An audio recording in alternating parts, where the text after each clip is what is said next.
A lot of people don't like my comedy. A lot of white people don't like my comedy. A lot of white people say this to me. Hey, Amir. Hey. You get on stage, you make your jokes about white people. You say white people this, white people that.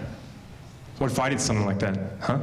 What if I got on stage and I said, yeah, black people are like this, Muslims are like that. You'd probably call me a racist, wouldn't you? And I say, yeah, I would. Yeah, you should never do that. That's bad for your health. They're like, well, you do that, Amir. You do that. You get on stage, you make your jokes about white people. Don't you think that's a kind of racism? Don't you think that's dun dun dun reverse racism? I said, no, I don't think that's reverse racism. Not because I think reverse racism doesn't exist, right? If you ask some black and brown people, they'll tell you flat out, there is no such thing as reverse racism. I don't agree with that. I think there is such a thing as reverse racism, and I could be a reverse racist if I wanted to.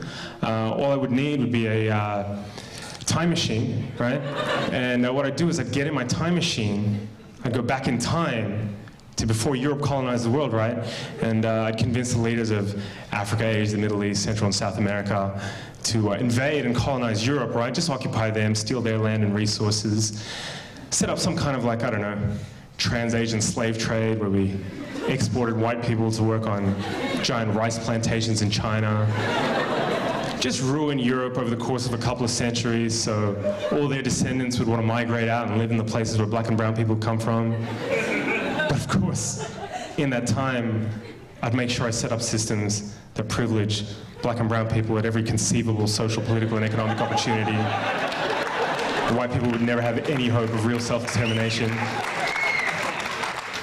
Just every couple of decades, make up some fake war as an excuse to go and bomb them back to the Stone Age and say it's for their own good because their culture's inferior, and then, just for kicks, subject white people to colored people's standards of beauty, so they end up hating the color of their own skin, eyes, and hair.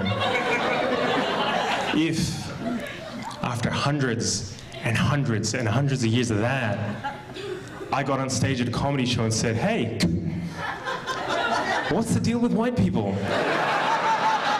Why can't they dance? That would be reverse racism.